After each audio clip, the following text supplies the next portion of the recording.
The metal enclosure dominated the center of Red Rock's dusty main thoroughfare, like a testament to human cruelty. Within its confines, a young woman barely past 17 pressed herself against the oxidized bars, saltwater cutting channels through the grime on her face. The placard suspended from the contraption declared in stark lettering, "Ownership of Bartholomew Kane, outstanding balance." Samuel Cross had witnessed countless acts of barbarity during his 47 years, yet this spectacle turned his gut to lead. He brought his stallion to a halt outside McKenna's drinking establishment, his weathered fingers clutching the leather straps until his joints whitened. The captive woman stirred memories he'd spent 2 decades attempting to bury. Recollections of someone whose loss had carved a permanent hollow in his chest. A gathering had formed around the display, some gesturing and cackling with amusement, others displaying their disapproval through head-shaking, though none took action. Such was Redrock's nature, a settlement, where moral citizens averted their gaze when convenience demanded it. Samuel dismounted and forced his way through the assembled crowd, his spurs creating small dust clouds with each purposeful stride.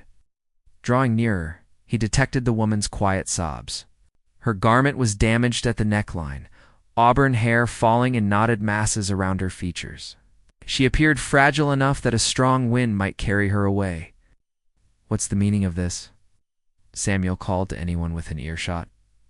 A grizzled local with tobacco juice staining his whiskers expelled a brown stream into the earth. "Hope Brennan owes Kane 200 silver pieces. Her papa took the loan before consumption claimed him, left her holding the debt. Kane declares if payment ain't made by sunset, she remains caged until someone purchases her bond." Samuel's jaw muscles tightened. 200 might as well have been 2,000. For someone in her position, more currency than most Red Rock residents saw over 24 months. But Samuel understood precisely what Kane's contract entailed. He'd heard whispered tales about women vanishing into the man's network of pleasure houses and gaming, establishments spanning for territories. The captive's gaze met his through the metal barriers, and time seemed suspended. Those weren't ordinary eyes, they mirrored his deceased child's eyes. The daughter he'd never embraced, never acknowledged, because pride had prevented him from wedding her mother during pregnancy. The daughter claimed by sickness at age 2, while he pursued cattle rustlers and his own shame. "Please," Hope whispered, her voice nearly lost beneath the crowd's murmuring. "Please, sir, I've committed no wrongdoing." Samuel reached into his jacket and felt the worn leather of his coin purse. Inside rested exactly $27 every cent remaining after his recent livestock transaction. The sum was meant to purchase seeds for the coming season's planting, supplies for winter survival, perhaps repair his cabin's leaking roof before the rains arrived. Yet standing there, observing this young woman who might have been his own blood, Samuel experienced a revelation that struck him like a mule's kick to the sternum. Some obligations transcended monetary concerns entirely. Heavy footfalls approached from behind. Samuel turned to witness Bartholomew Kane, himself advancing toward the enclosure like a strutting peacock in his tailored 3-piece garment. The man's golden dental work gleamed in the afternoon sunlight as he smiled at his captive audience. "Well, well," Kane announced, his voice projecting across the street. "It appears our little songbird has attracted quite the gathering. Any gentlemen care to submit an offer before I transport her to more lucrative enterprises?" That moment, Samuel made a decision that would alter everything. What he didn't realize was that Bartholomew Kane had been observing him as well. The cruel smile spreading across the loan shark's features suggested this was about to become far more complicated than a simple transaction. Samuel stepped forward, his hand still resting on his purse. Every instinct urged him to depart, mind his own affairs, preserve what little he possessed. But those eyes, those damned eyes resembling his daughter's, wouldn't permit him to turn away. "I'll settle her debt," Samuel declared, his voice cutting. Through the crowd's whispers like a blade, the laughter ceased instantly. Bartholomew Kane's smile broadened, revealing more golden teeth. "Well now, Samuel Cross, isn't it? It's a hermit from Pine Ridge. I didn't take you for the benevolent type." Samuel ignored the insult and withdrew his purse, counting the bills with deliberate slowness. The crowd pressed closer, sensing drama. Hope's hands gripped the bars tighter, hope flickering in her eyes for the first time since his arrival. 200, Samuel stated, holding up the currency. That settles her obligation. Cain circled the enclosure like a predator, his expensive footwear clicking against the hard-packed soil. Ah, but you see there's been an addition to the terms. Interest, you understand, compounding daily. The debt now stands at 250. The word struck Samuel like a physical blow. He watched Hope's expression crumble as hope died in her eyes. 50 more than he possessed in the world, 50 that might as well have been 500. Wasn't the original agreement, protested the tobacco-stained elder who'd explained the situation? You said 200 at sundown. Cain shrugged, adjusting his silk necktie. Business terms evolve. Market fluctuations. The girl ages by the hour, which affects her value. Samuel felt rage building in his chest, the kind of anger that had caused him trouble before. He thought about his empty cabin, his failing ranch, the long winter ahead. He thought about his daughter, cold in the ground these 20 years. He thought about promises never kept and words never spoken. I'll work off the additional 50, Samuel heard himself say. Whatever labor you require. The crowd stirred uneasily. Everyone knew what kind of work Bartholomew Cain required from desperate men debt collection. Intimidation, sometimes worse. Cain's eyes lit up with genuine interest. Now that's fascinating, Samuel Cross, offering to work for me. You know what they say about you, don't you? They say you killed 3 men in Abilene. They say you have quick hands and a slow conscience. Samuel didn't deny it. Couldn't deny it. Those phantoms had been following him for 15 years, whispering in his ear during the long, solitary nights on his ranch. Do we have an agreement? Or not, Samuel growled. Cain walked over to the enclosure and ran a finger along the bars, making hope recoil from his touch. Here's what I'm thinking. Want this girl, you can have her. All debts cleared. But you work for me for 1 month, starting with a little collection job I've arranged for tomorrow. The trap was closing, and Samuel could feel it. Whatever job Cain had in mind wouldn't be collecting overdue loans from shopkeepers. It would be the kind of work that left blood on his hands and more weight on his conscience. But hope was looking at him again. Those eyes pleading silently, the same eyes his daughter would have had if she'd lived to 17, if he'd been man enough to claim her when it mattered. 1 month, Samuel agreed, the words tasting like ashes in his mouth. Cain produced a key from his vest pocket and unlocked the enclosure with theatrical flourish. Welcome to freedom, my dear, and welcome to my employment, Mr. Cross. I do believe this arrangement will prove very interesting indeed. As Hope stumbled out of the cage on unsteady legs, Samuel caught her arm to prevent her from falling. She looked up at him with gratitude and confusion, not understanding the price he'd just agreed to pay. But across the street, 3 men in dark hats had been watching the entire exchange, and when Cain nodded in their direction, Samuel realized his troubles were just beginning. Hope's legs buckled the moment she stepped out of the enclosure, and Samuel had to catch her full weight too, prevent her from striking the ground. She felt like nothing in his arms, all bones and terror. Up close he could see the purple bruises on her wrists where the iron bars had cut into her skin. Easy there, he murmured, steadying her against his chest. You're safe now. Wait. But even as he spoke the words, Samuel knew they were a lie. Was safe in Bartholomew Cain's orbit. The man didn't make deals, he set traps. And Samuel had just walked into the largest one of his life. Cain clapped his hands together like he was dismissing a theater performance. Touching reunion aside, we have business to discuss, Mr. Cross. The girl needs somewhere to stay, and you need to understand your new obligation. The crowd was beginning to disperse, disappointed that the show was over. But those 3 men in dark hats remained, leaning against the hitching post outside the constable's office. Samuel recognized the type-hired guns with dead eyes and quick hands, the kind of men who worked for people like Cain when regular intimidation wasn't enough. She comes with me, Samuel said, helping Hope find her footing. That's part of the agreement. Cain's laugh was like broken glass. Oh, my dear fellow, You misunderstand. The girl is free to go wherever she pleases, but you belong to me now for the next 30 days. Hope looked between them, confusion replacing the relief in her eyes. What's he talking about? What did you agree to? Before Samuel could answer, Cain pulled a folded paper from his coat pocket. Even from a distance, Samuel could see it was a contract, complete with legal seals and witness signatures. The man had come prepared for this exact scenario. Your savior here has agreed to perform certain services for me, Cain explained, his tone mockingly gentle. Collection work mostly. Sometimes people owe me money and need encouragement to pay. Sometimes they need to be taught respect for lawful contracts. The blood drained from Hope's face. You mean he has to hurt people because of me?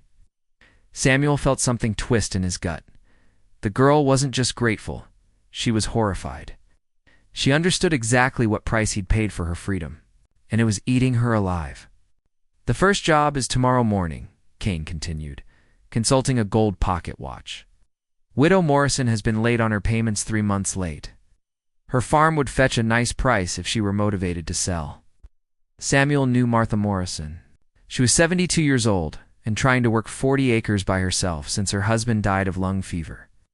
She probably owed Cain money for medicine or funeral costs. The thought of intimidating her made him sick.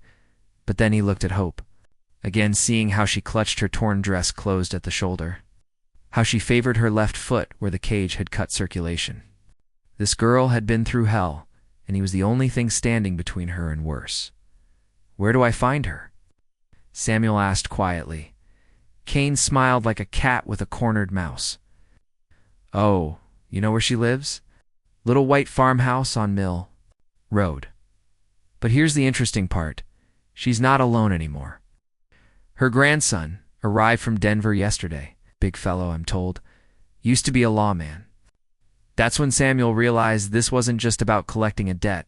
Cain was testing him, seeing how far he'd go, how much blood he was willing to spill. And if Samuel refused or failed, he had a feeling that Iron Cage would be the least of Hope's worries. The ride to Samuel's ranch felt like the longest 3 miles of his life. Hope sat behind him on his horse, her arms wrapped around his waist, trembling from exhaustion and shock. Every few minutes he felt her shoulders shake with silent tears. Why did you do it? She finally whispered as they crested the hill overlooking. His property? You don't even know me. Samuel didn't answer right away.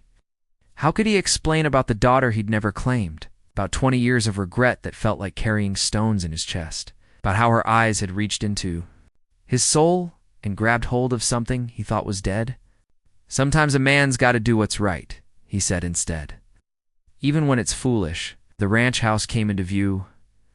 A simple wooden structure with a sagging porch and patched roof. It wasn't much, but it was honest work that had built it. Work that was about to be tainted by whatever Cain had planned for him. As they approached the house, Hope gasped. Look, there's someone's been here. Samuel's blood ran cold. The front door hung open and his few possessions were scattered across. The porch. Chairs overturned, his rifle missing from above the mantel. The 3 men in dark hats had moved fast. Stay on the horse, Samuel ordered, sliding down from the saddle. He drew his sidearm and approached the house cautiously, every nerve on edge. Inside, the destruction was methodical. His mattress had been slashed open, feathers scattered like snow across the floor. His food stores were dumped out, dishes smashed. But this wasn't random vandalism. They were searching for something, looking for this. A voice called from behind. Samuel spun around to find one of Cain's men standing in the doorway, holding a small wooden box. The man was tall and lean, with a scar running from his left ear to the corner of his mouth. He wore his gun low on his hip like he knew how to use it. Name's Morrison, the man said casually, as if they were discussing the weather. Mr. Cain sent me to deliver a message. Seems he forgot to mention one little detail about your arrangement. Samuel kept his gun trained on Morrison, but didn't fire, not with Hope so close outside. What detail? Morrison opened the wooden box and pulled out a faded photograph, only picture Samuel owned of his daughter's mother. Carmen Rodriguez, barely 16 when it was taken, holding a baby that would die before her first birthday. Funny thing. About working for Mr. Kane, Morrison continued, studying the photograph with mock interest. He likes to know everything about his employees, their histories, their regrets, their weaknesses. The implication hit Samuel like a physical blow. Kane knew about Carmen, knew about the daughter, knew exactly which strings to pull to make him dance. That girl out there, Morrison nodded toward the door. She reminds you of someone, doesn't she? Someone you failed to protect once before? Samuel's finger tightened on the trigger. Get to the point.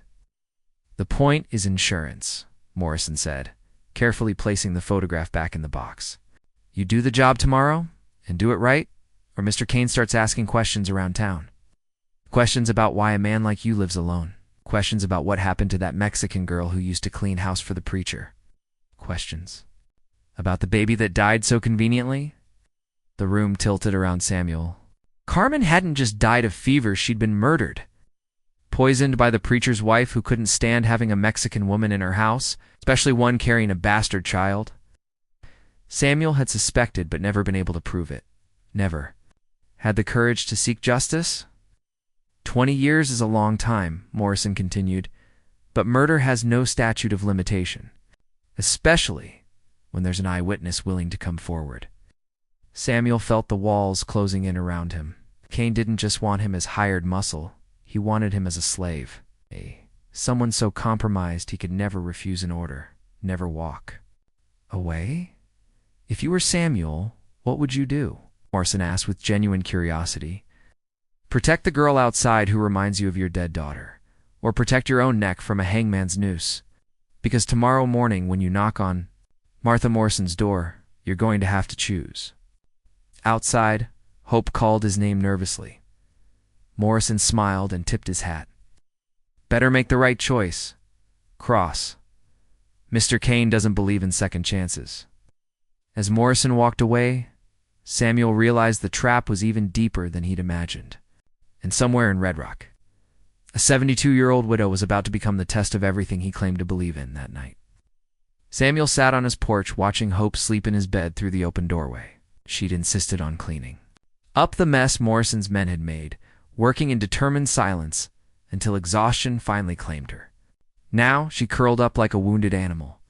One hand clutched around the quilt his mother had sewn 40 years ago.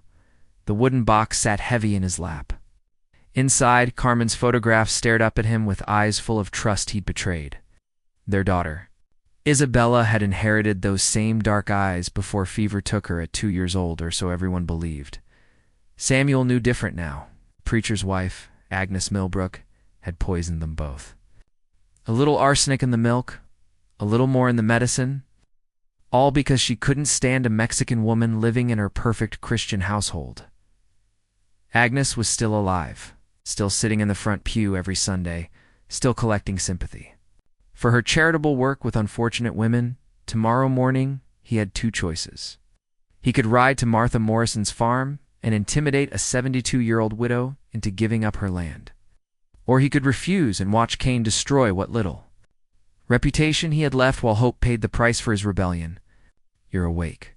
Hope's soft voice came from the doorway. She stood there in his oversized shirt, her auburn hair falling loose around her shoulders. Can't sleep either? Samuel closed the box and set it aside, just thinking. She walked onto the porch and sat beside him on the wooden step, careful to keep some distance between them. About tomorrow? About a lot of things? Hope was quiet for a long moment, staring up at the stars scattered across the Texas sky. My daddy used to sit like this before he died, just looking at nothing, carrying the weight of the world on his shoulders. What was he like? Samuel asked, surprised by his own curiosity. Good man, weak man. Her voice carried no judgment, just sadness. He borrowed that money from Kane to pay for my mama's medicine when she got the lung sickness. She died anyway. And Daddy started drinking, started gambling, started making promises he couldn't keep. Samuel felt a familiar ache in his chest. Men do stupid things when they're grieving. Is that what you're doing now? Something stupid because of grief? The question hit closer to home than he wanted to admit. Maybe. Hope turned to face him fully, and in the moonlight she looked older than her 17 years. That man today, Morrison. He said something about you failing to protect someone before. Was it true? Samuel found himself telling her about Carmen, about Isabella, about 20 years of carrying guilt like broken glass in his chest. He told her about the preacher's wife and the poison and the justice that never came. He told her things he'd never spoken aloud to another living soul. When he finished, Hope was crying again, but these weren't tears of fear or despair. These were tears of understanding. "You think saving me will somehow save them?" she said quietly. "Maybe. And you think letting Cain use you will somehow balance the scales?" "I don't know what I think anymore." Hope reached over and took his hand, her fingers small and warm against his calloused palm. "My daddy thought the same thing that he could. Work his way out of debt to Cain, that he could protect me by playing along with that man's games. What happened to him? He put his gun in his mouth on a Tuesday morning when he realized the debt only got bigger, never smaller.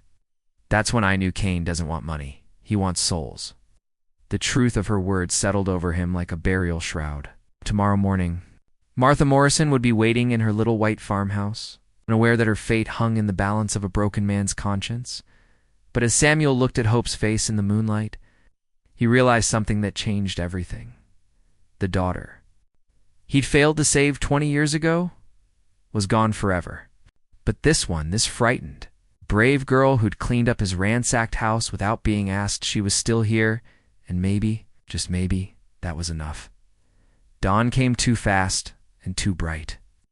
Samuel stood in his yard, saddling his horse, while Hope watched from the porch. She'd been awake when he arose, already dressed and making coffee like she belonged there, like she was part of something, instead of just a debt that had been paid. "You don't have to do this," she said for the third time. "We could run both of us right now." Samuel cinched the saddle tight and checked his sidearm. "Run where?" "Cain's got connections from here to El Paso, and Morrison made it clear what happens if I don't show up." "So you're really going to threaten an old woman?"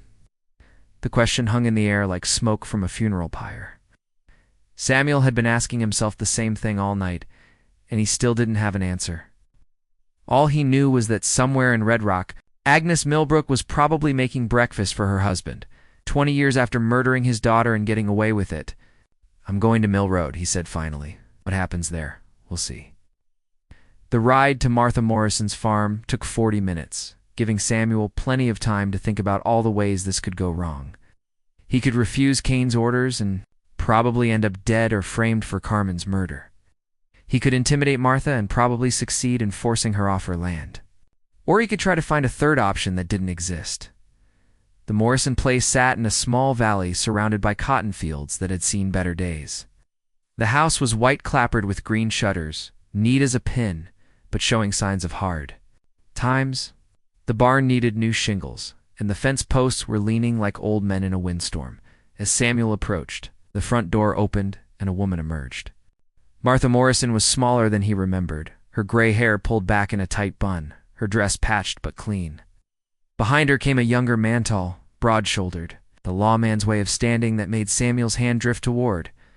"His gun, Mr. Cross," Martha called out, shading her eyes against the morning sun. "This is unexpected. Remember my grandson Thomas? He's visiting from Denver." "What?" Thomas Morrison stepped forward, and Samuel could see the bad-shaped tan line on his vest, where he usually pinned his star. The man's eyes were sharp and calculating, the kind that missed nothing and forgot less. "Ma'am," Samuel touched his hat brim. "Thomas, what brings you out this way?" Thomas asked. His tone was friendly enough, but his hand rested casually near his gun belt. This was the moment that Tess Cain had designed. Samuel could deliver the message about the debt and the farm, could play his part in the ugly theater of intimidation. Or he could actually came to talk about Bartholomew Cain, Samuel said, the words surprising him even as he spoke them. Martha's face went pale. Thomas's eyes narrowed. "What about him? He's coming for this place today. Probably claims your grandmother owes him money, and he wants the farm as payment." "That's ridiculous," Thomas snapped. "Grandma doesn't owe anyone anything." But Martha was already shaking her head, tears forming in her eyes. "The medicine," she whispered. "When your grandfather was dying, I borrowed money for medicine. Laudanum. For the pain, Cain said it was a loan. How much?" Thomas demanded. $50. "But he says with interest. It's nearly 200 now." Samuel felt something cold settle in his stomach. The same trap Carmen had fallen into, the same web that had caught Hope's father. Cain didn't make loans, he made slaves. There's more, Samuel continued. He sent me here to deliver the message, to make sure you understood the consequences of not paying. Thomas's hand moved to his gun. Is that a threat? No, Samuel said quietly. It's a warning. Probably the last good deed I'll ever do. Because even as he spoke, Samuel could see dust clouds rising on the horizon. 3 riders approaching fast, and he recognized Morrison's lean silhouette in the lead. Cain hadn't trusted him to do the job alone. Assurance was coming to make sure. The message got delivered properly. Get inside, Samuel ordered, dismounting from his horse. Both of you. Ah! And Thomasu might want to load that gun. Martha grabbed her grandson's arm. What's happening? What did you do? Samuel looked at the approaching riders, then back at the 2 people he was supposed to intimidate, people who looked at him with trust instead of fear. Even though he'd just admitted to being Cain's hired gun. What I should have done 20 years ago, he said, drawing his pistol and checking the cylinder. I'm making a stand. But as Morrison and his men rode into the yard with guns already drawn, Samuel realized he might have just signed all their death warrants. Morrison reined his horse to a stop 20 feet from the porch. His 2 companions, flanking him in a practiced formation, the scar on his face looked even more pronounced in the morning light. His hand rested easy on his gun like he'd done this dance 100 times before. Morning, Cross, Morrison called out cheerfully. Hope you've had a productive conversation with Mrs. Morrison here. Samuel kept his gun low, but ready. Conversation's over. You can ride back and tell Cain the message was delivered. Oh, but that's not quite right, is it? Morrison's smile was all teeth and no warmth. See, Mr. Cain wanted to make sure there were no misunderstandings about the terms. Sometimes folks need a demonstration of what happens when debts go unpaid. Behind him, Samuel heard the front door creak as Martha and Thomas took shelter inside the house. Good, but the walls of that old farmhouse wouldn't stop bullets if this went bad. The debt's not legitimate, Samuel said. $50 for medicine doesn't become $200 just because Cain says so. Right. Morrison laughed, a sound like grinding metal. You're talking about law, Cross, but out here Cain is the law. He owns the sheriff, the judge, and half the town. Counsel, who's going to argue with him? One of Morrison's men, a heavy-set fellow with dead eyes, spoke up for the first time. Enough talk. Let's burn the barn and be done with it. Now that's the spirit, Dutch Morrison agreed. Mrs. Morrison needs to understand that resistance has consequences. And our friend Samuel here needs to understand what happens when employees don't follow orders.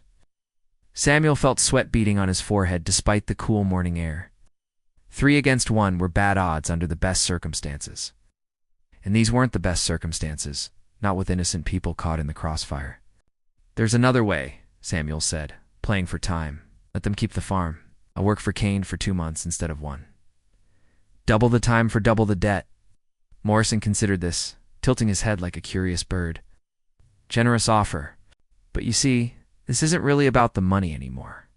This is about setting an example, about showing folks in Red Rock what happens when they think they can defy Bartholomew Cain. The third man had been quiet until now, but Samuel noticed he'd been working his way around to the side of the house. Classic flanking maneuver. They weren't here to collect a debt. They were here to make a statement written in blood and ashes.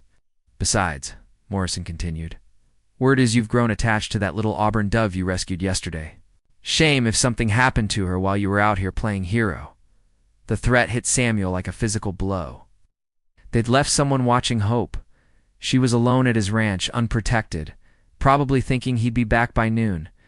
But if he didn't return, if he died here trying to protect the Morrisons, if you're planning to take that girl. You can forget it, Thomas Morrison's voice rang out from the doorway. He stood with his rifle trained on Morrison, his lawman's training evident in his stance. I've sent word to the territorial marshal. He'll be here by evening. Morrison's laugh turned genuinely amused. A bluff, but a good one. Unfortunately, the territorial marshal is 3 days' ride from here, and Dutch gets impatient when he's bored. Dutch was already reaching for something in his saddlebag, probably a torch or coal oil to start the fire. The situation was spiraling toward violence faster than a summer storm. But as Samuel watched Morrison's confidence, he realized something. That changed everything. The man was enjoying this too much, making too many threats, taking too long to get to the point. Which meant Cain had given him specific orders about how this needed to play out, and that gave Samuel exactly one chance. To turn this around? "Tell me something, Morrison," Samuel said, raising his voice so Thomas could hear inside the house. "Does Cain know you've been skimming money from his collections?" The accusation hung in the air like smoke from a gunshot. Morrison's smile faltered. For just a moment, barely a flicker, but Samuel caught it. Dutch and the third man exchanged glances, and suddenly the dynamics shifted. "That's a serious allegation, Cross," Morrison said carefully. "You got proof of that?" But Samuel was already moving, gambling everything on a bluff born of desperation. Funny thing about working alone on a ranch gives a man time to watch things. Like how you told Cain that Williams paid 60 last month, when I saw you collect 80. Like how the Henderson debt got marked as uncollectible when Henderson's been dead for 2 years. Morrison's hand drifted toward his gun, but Dutch was already looking at him with suspicion. Honor among thieves only went so far when money was involved. "You're fishing," Morrison said, but his voice had lost its casual confidence. "Maybe or maybe I've been keeping a ledger, writing down dates, amounts, witnesses." Samuel took a step forward. "Question is, what's Cain going to do when he finds out his most trusted collector has been stealing from him?" The tension in the yard ratcheted up another notch. Dutch's dead eyes were now focused entirely on Morrison, and the third man was backing his horse away from the group. Nobody wanted to be caught in the crossfire when thieves started shooting each other, even if that were true, Morrison said. "Slowly, it doesn't change what happens here today. The Morrison farm burns, and you die for disobeying orders. Actually, it changes everything," Thomas Morrison called out from the doorway. "Because I've been listening to this whole conversation, and I've got a badge that says I can arrest all 3 of you for conspiracy to commit arson." Morrison spun toward the house. "You don't have jurisdiction here." "Federal crime, federal jurisdiction," Thomas replied calmly. "And conspiracy to defraud Mr. Cain's business definitely qualifies." Samuel saw his chance and took it. "Here's what's going to happen. You 3 are going to ride back to town. And Miller are going to tell Cain exactly what Morrison's been doing. Morrison's got bigger problems than collecting debts now." For a moment, everything balanced on a knife's edge for men with guns, each calculating odds and angles. Then Dutch made the decision for all of them. "Morrison, you son of a," he growled, drawing his pistol. "You've been holding out on us this whole time?" The yard exploded into chaos. Morrison tried to draw on Dutch while wheeling his horse toward cover. Miller panicked and fired wild, his shot splintering the porch railing near Thomas's head. Dutch's bullet caught Morrison in the shoulder, spinning him out of his saddle. Samuel put 2 quick shots into Miller's chest, dropping him from his horse like a sack of grain. Thomas's rifle boomed from the doorway, and Dutch clutched his side but kept riding, disappearing over the hill in a cloud of dust and curses. When the gun smoke cleared, Morrison lay on his back in the dirt, blood seeping through his shirt. Miller was dead, his horse already wandering toward the barn, and Dutch was gone, probably racing back to Red Rock to tell Cain exactly what had happened. "It's not over," Morrison gasped, trying to stanch the bleeding with his good hand. "Cain will come himself now, and he'll bring an army." Samuel knelt beside the wounded man, checking the injury. The bullet had gone clean through, missing anything vital. Morrison would live, though he might wish he hadn't when Cain got hold of him. "Maybe," Samuel said. "But now he knows his organization is rotten from the inside. Hard to trust anyone when your own men are stealing from you." Tomas emerged from the house, his rifle still ready. Martha followed, looking shaken but determined. "Happens now?" she asked. Samuel stood and looked toward the horizon, where Red Rock lay hidden beyond the hill. Somewhere out there, hope was waiting for him to come home. Somewhere out there, Bartholomew Cain was probably already planning his revenge. And somewhere out there, Agnes Millbrook was still walking free after 20 years of living with blood on her hands. "Now I go back and finish what I started," Samuel said, checking his gun and reloading the spent chambers. "And you folks pack whatever you can't replace, because whether we won this fight or not, It's time to leave Texas behind. But as he mounted his horse and prepared to ride back to whatever waited for him in Red Rock, now Samuel realized something had changed inside him. For the first time in 20 years, he wasn't running from his past. He was riding toward something that might finally be worth the fight. The ride back to his ranch would be the longest of Samuel Cross's life. When he arrived, he would discover that saving Hope Brennan was only the beginning of a reckoning that had been 20 years in the making. Samuel rode hard toward his ranch, Morrison's words echoing in his mind. If Kane had sent men to watch Hope, she could already be gone by the time he arrived. The thought drove him faster, pushing his horse beyond safe limits across the rough terrain. But as he crested the final hill, relief flooded through him. Hope stood on his porch, very much alive, and pointing his own rifle at 3 men who sat with their hands raised in obvious surrender. Even from a distance, he could see bodies on the ground near the barn. "Hope," he called out as he approached. "About time you got back," she replied without lowering the rifle. "These gentlemen came calling about an hour ago, said they had business with you." Samuel dismounted and saw the situation clearly. 2 of Kane's men lay dead near the water trough, and a third sat wounded against the porch steps. Hope had somehow managed to turn the tables on trained killers. How was all Samuel could manage. "Daddy might have been weak with cards and whiskey," Hope said with a grim smile, "but he taught me to shoot straight. These boys didn't expect much resistance from a poor little dove." The wounded man, barely more than a kid, looked up at Samuel with frightened eyes. "Mr. Kane's coming," he stammered. "Bringing everyone. Said to tell you this ends tonight." Samuel felt the familiar weight of destiny settling on his shoulders. Kane would come with overwhelming force, probably burning everything in his path. There would be no more running, no more compromises. This was the moment that would define the rest of their lives. "Pack what you can carry," he told Hope. "We're leaving." "Running won't solve this," she replied, finally lowering the rifle. "Kane will just find other people to hurt, other girls to put in cages." She was right, and Samuel knew it. It was a war they couldn't win against an enemy with unlimited resources and no conscience. Then, from the direction of town, they heard the thunder of approaching horses. Too many horses. Kane was coming, and he was bringing an army. "Get inside," Samuel ordered, but Hope shook her head. "I'm done hiding," she said firmly. "If this is where we make our stand, then this is where we make it together." As the riders came into view, Samuel counted at least 15 men. Kane himself rode in the center, his expensive suit incongruous among the dust and violence of his hired killers. But something else caught Samuel's attention, a smaller group approaching from the east. Thomas Morrison and 5 other men, all wearing badges and carrying rifles. The territorial marshal had arrived early, and he'd brought deputies. The 2 groups converged on Samuel's ranch like opposing storm fronts. Kane's army pulled up in a semicircle, their weapons drawn but uncertain.